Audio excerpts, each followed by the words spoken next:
We can do a little bit on values and standards and like goal setting for the year. But I'll kick off by just telling you a little bit about me, who I am, and why I do what I do. So in around about 2013, I found this quote, and it was on a poster, and for some reason it just like really resonated with me. So it's from Muhammad Ali, an absolute legend. It said, "Champions are not made in gyms. Champions are made from something deep inside them: a desire, a dream, and a vision." And luckily for me, the Muhammad Ali family didn't trademark desire, dream, vision, and I now have. So thanks very much. But the most important part of this quote was the second half, was that you have to have the skill and the will, but the will has to be stronger than the skill.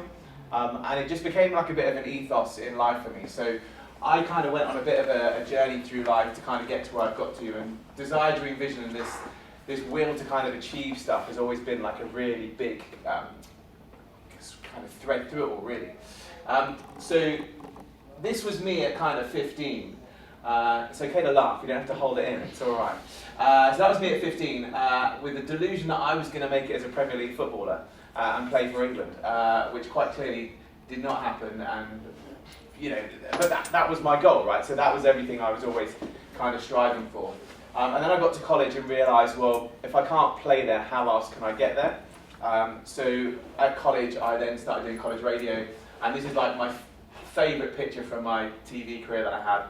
That was the night before Southampton played Milan in the Europa League at St Mary's, which was epic. As a Saints fan, always wanted to kind of get involved with that stuff. Was amazing. And kind of my dream as a kid, as that kind of like 15-year-old, was to play in an FA Cup final. So never got there, but then I managed to present one for TalkSport. So I found a way to get there, and that whole desire, dream, vision philosophy was part of it. Have the skill and the will, but the will has to be stronger than the skill. So just constantly fighting to kind of achieve stuff. Part of this I'm going to talk about adaptability, and everyone remembers that glorious year that was 2020, and everything went a little bit weird. I lost all of my TV contracts at that point. They disappeared overnight. Worked for myself, and like business owners here, you'll know, like there was potentially no furlough, there was no real massive support for you. So it was a bit of an epiphany moment of what am I doing with life after kind of 15 years in broadcast. So I then decided it'd be a wonderful idea to run off to the Royal Military Academy Sandhurst and commission as an officer in the British Army Reserve. Don't ask me why, but it was great fun. I did 8 weeks. It was the best thing in my life I've ever done. And I can still say that because I'm not married just yet and I haven't got any kids. So I'm sure that's going to go down a pecking order in the next kind of 12, 18 months. But it was incredible, and it was a big kind of bit of adaptability. But it's the best leadership college in the world. 8 weeks of just mayhem. You don't stop, you don't think, you just do, and you learn. And I had a moment in a trench at 2 a.m. in the morning where I kind of questioned everything, like why am I there, what am I doing? And it was tough, and the crux of it was I was trying to impress 2 people that were dead. So my great-granddad got the George Medal in 1943, got the medal in 1946, and he like drove into a minefield and saved the guy's life in the Second World War. And he's always been my hero, so it was kind of like, he's the guy that I want. If I can do like 1% of what he did, like I don't want to drive into a minefield, don't get me wrong, but if I can do like 1% of trying to help somebody, like that would be amazing. And then the other one was my nan, who had died like 4 years previously at that point. And I always thought she was still going to walk through the door. So this was like a total mind break, rebuild, and it was the best thing I ever done. And then that led to loads of other cool things. So this time last year, I was out in the Middle East, and I project managed from start to finish the Hockey World Cup in Oman, which was off the back of meeting someone at Sandhurst who was involved in sport in the Middle East.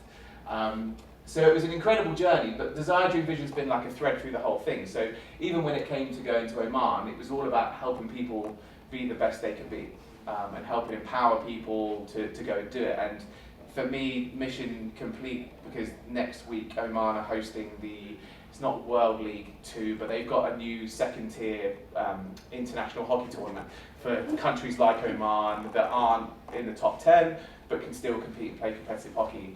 And the Omanis have done it all by themselves this time. There's been no external help. So that's kind of a bit of a win for me. So that's kind of my journey and what I've been on. And now Desire, Dream, Vision, I wrote the first book for DDV back in 2015, which was how I went from playing Tyree League to presenting the Premier League across the world. And then my second book, which has just come out, is kind of the master plan of all those kind of lessons of how to do it. It's like a bit like a self-help book, kind of fill out questions. And we're going to do part of that as a bit of an exercise in a few moments' time. But I guess the big lesson that I've kind of learned initially kicked off is adaptability. Don't be afraid to adapt. If someone said to me 6 years ago I was going to commission from Sandhurst and get followed up those famous steps by someone on the back of a horse, I'd have laughed. But don't be afraid to adapt. Like, sometimes change is good. I always thought that I was going to be presenting the Premier League, and I thought I was going to, have this amazing TV career, and it didn't happen. But embrace the change, go with it, and so that's my big thing, kind of on adaptability. So the big thing I learned from Sandhurst, which is what I'm loving sharing at the moment, is kind of the motto is serve to lead at Sandhurst. And the big thing they have is they have a set of values and standards. So this time of year, I think it's really interesting. It's February, so most people have broken them already, but New Year's resolutions. So New Year's resolutions are easy to break. And so if I was setting them this year, my New Year's resolution would have been don't go to McDonald's. Within about 5 days since January, I went to McDonald's. So that was like mission failure. And then all of a sudden you've applied that pressure of, I failed. So you've written the month off already because you failed at this task that you've set yourself that's kind of very much I guess for me it was kind of one of those of just trying to do something, but it's very specific and very kind of, life happens. You can't control some of those little things we set as New Year's resolutions. So for me, the values and standards is a better way of doing it. So in the military, you have courage, discipline, respect, integrity, loyalty, and selfless commitment. Now what's good about these is, yes, they're words, but there's a reason behind every single one. So it's not just a case of, there's some words and they're a task. It's actually courage, discipline, respect. They've all got something underneath them. So respect is for yourself, it's for the people around you, it's for people's time, it's got lots of layers to it. So off the back of this, I then put my own set of values and standards together. And this is what I've kind of set for me. So the values and standards for me and what go into kind of DDV are manners maketh man is like number one. Like number two is appreciate time. 3 is respect the situation and the people you encounter. 4, give more than you expect to receive. And 5 is give and demand 100%. But each one of those is more than just a sentence. So for example, like number 3, respect the situation and the people you encounter, is all to do with someone might come to you with a problem and you might be in the middle of something. For you it's an insignificant thing, but for them it's massive. So a massive lesson for me was, and a moment that really kind of epitomises that, was in Oman. We were busy putting the World Cup together. Like, if anyone's ever worked, has anyone worked in the Middle East before? Everything is inshallah. Now there's 3 types of inshallah. There's inshallah, yes sir, we'll do it straight away, let's go. There's inshallah maybe, and there's inshallah no chance. And unfortunately a lot of the time it was inshallah no chance because it's time to have a coffee and have a chat with someone. So it was all hands to the pump to get this World Cup on. Like, we were like 3 days away. And I was basically picking up all the slack, which is fine, like, I loved it, I loved the pressure. But you had a lot of like Indian and Goan workforce there. And their bosses just, do they care? That's a harsh thing to say. Edit that out. But it's very much that scenario of like, that's the workforce, I'm going to go drink tea and coffee. And these guys didn't have any water. And like, I'm in the middle of like a massive like problem because something hasn't arrived. And these guys come up to me and say, boss, we need water, we need water, we need water. And kind of your first instinct is like, I haven't got time for this right now. But then in that same split second moment, you go, that's massive to them right now. And that's like quite an important critical thing, right? You've got guys working out in 40-degree heat, they need some water. But actually, in my grand scheme of things, having a drink of water wasn't top priority, but for these guys, that was like mission critical. And you'll experience that in life. Someone's going to come to you with a problem and you've got a stack full of stuff here, and it might be insignificant for you, but actually for them it's really, really important. So it's just trying to respect that thing is my big bit. You can't necessarily solve it straight away, you can't necessarily deal with it straight away, but just respect it and direct it to where it can be. It makes a massive difference for you and your teams and people that are around. And then the number 5 is quite interesting. Whenever I post this on social media, you get some people that kind of kick back and go, well, not everyone can give 100%. It's like, I'm not asking for 100%, I'm asking for 100% attitude. Right? I don't care if you're 10% of what you do, but if you give me 100% attitude, we'll get you from 10% to 20% or wherever you want to be.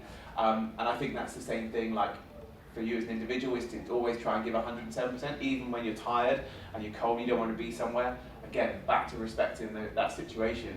Someone's made that effort to be there for you, you've made that effort to be there for them. So again, the give and demand 100% isn't about skill set or skill level, it's just about attitude and application. And I think if you go into an environment of, say for Sandhurst, right, I didn't have a clue. I thought going in there I had to be Montgomery and like could run around on the front line and go, yeah, let's go attack that position. I didn't have a clue what I was doing.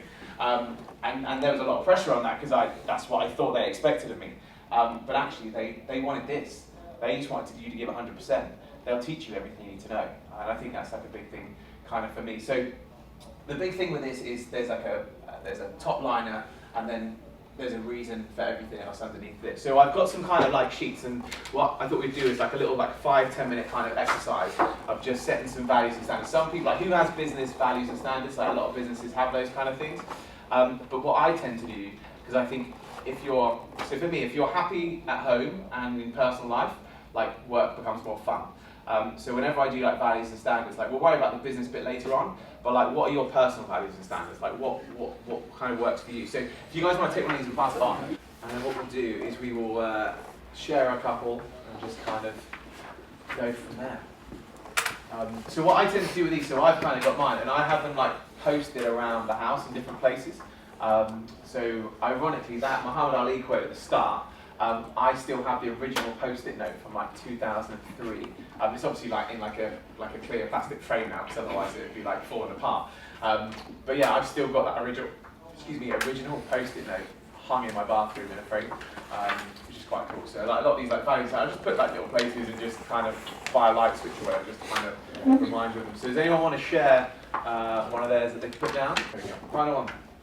Yeah, no, I think like that stuff's really important, like the values and standards. Again, like I kind of like to apply in kind of personal life, like number one. That's kind of like my big thing. Like you say, like all kind of time piece. And ironically, these are some of the next bit, so I'm going to talk about time in the next kind of bit. But with those kind of sheets, like I've kind of just put 3 on those, but kind of expand it more or less what you want. And it's quite a good fun exercise to kind of do with your team as well. Again, a lot of people have them for business, some don't. So if you don't have them for business, it's a great way to kind of set those standards within your business. But at the same time, it's quite nice to get to know your staff a little bit more as well, and the people around you. Like, you know, what do they want to achieve personally? Like for me, when I do some one-to-one mentoring, I do like group sessions and bits as well. And actually, when I work with people one-on-one, first of all, like the first couple of sessions, like we just go out for a walk, and I just find out exactly who they are and what they want to achieve. Because actually, if you can create that positive environment here, it has a much bigger effect like later on, and actually it helps you make those bigger decisions necessarily with your business, because are you making a decision for your business for something that's not important, or are you making a big decision for your business that's important for you in the bigger picture, right? Because I think sometimes it's important to kind of get that head up. So that's the values and standards bit, and then the next bit is about time. So time is a bit of like a recurring theme. Any musical theatre fans in the room? 2. So, bonus point if you sing it, but how many minutes are there in a year? 525,600 minutes. Yes. It was in a key of some sort. In most keys, so Rent, a great musical. There's a great song, Seasons of Love. It's awesome. It's a great, like, proper little feel-good song. So if you want a little feel-good sing song at the traffic lights and someone to look at you going, what's that weirdo doing? Seasons of Love is a good one for that. But this is how many minutes you have in a year: 525,600. And again, tied into how do you use those minutes properly? How do you use that time? This links in for me, and again, another one of like my kind of DDB bits is, whatever you want to achieve in life, you can make it happen. And there's always that excuse with time, right? So we are born with a sand timer. We don't know how much sand is in that sand timer. We might get quite a few of these, we might not get any. So for me, it's so important to like use that time. And the most valuable thing I think you can do with your time is gifting your time, like in service to someone. We said about giving that 100%. You can't ever get that time back that you give to someone or someone gives to you. So for me, it's the most precious thing ever, time. So we don't know how much is in that sand timer. And obviously I've just said that you can't make more, but actually you can allocate more to what you want to do. So for example, if I just put half an hour a day, 7 days a week over 4 weeks, I generate 840 minutes. Usain Bolt ran the 100 meters to win gold medals in 10 seconds or something like that. His life changed in an instant, in like 10 seconds. Half an hour a day, whether it be reading something new, dealing with something, over the course of 4 weeks, you've created 840 minutes. And that can make a massive difference to your life, where you want to go with business, where you want to go for work. So you can always create more time. And then just to scale that up, you double that and do an hour a day. Over the course of 4 weeks, you found 1,680 minutes. Like, that's pretty powerful if you want to do something. So whether it's learning a language, making time for someone. Can you imagine if you just picked up the phone to someone you've not spoken to in a while for half an hour, or 3 people for 10 minutes? Over the course of a month, you can make such a massive impact.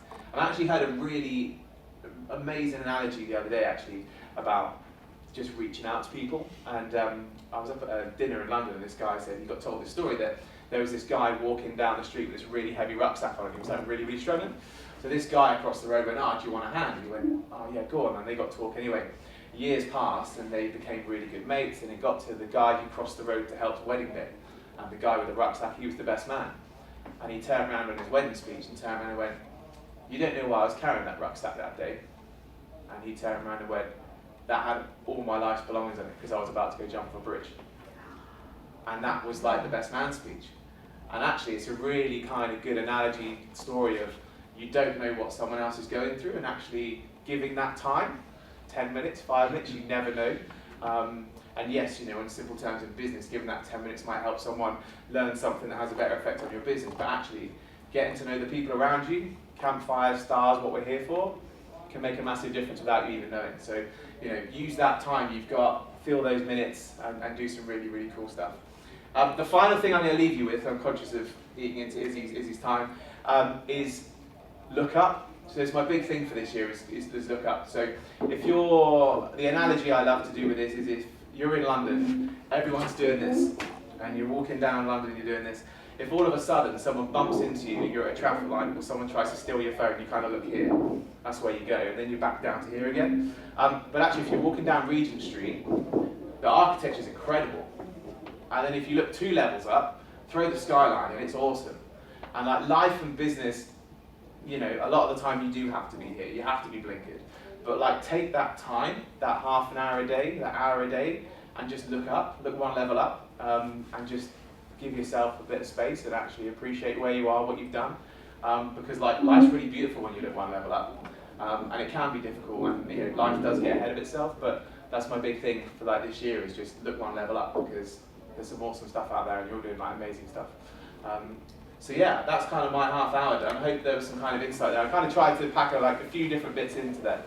But yeah, DDV, we do loads of stuff. We do like it's not networking, it's more of a self-development monthly thing, which is launching next month, and do some one-to-one stuff, and I go do speeches like this. But for me, my mission is just to help people be the best they can be. So hopefully there's been a bit of insight there and something that you can kind of take away today at some point. And thanks to Izzy and Sasha and Hampshire for allowing me to come down and chat to you all today. Before you all give Michael a very well-deserved clap, I just want to also add in that for 10 years I've done this job, and 10 different grassroots football award ceremonies we have organised and have delivered.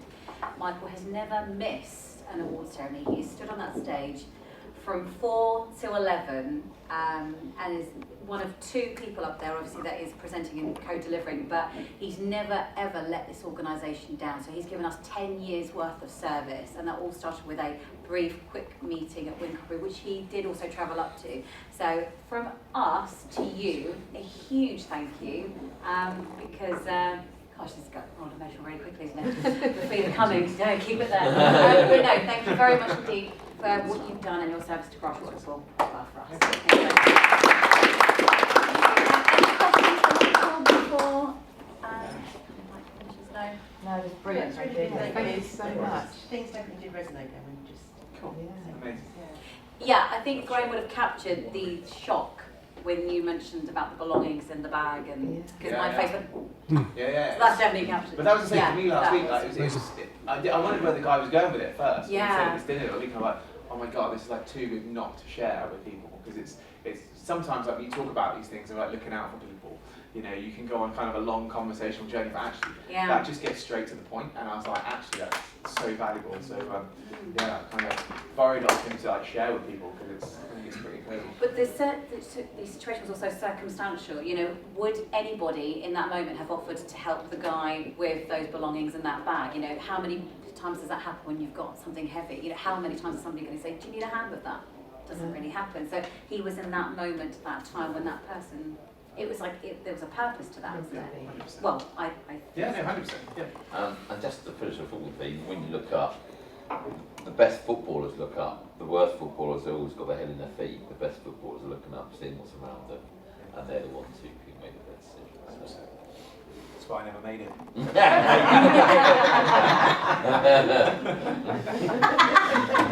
don't put that in there. Graham, that's the one thing Graham's going to clip up. Right on it.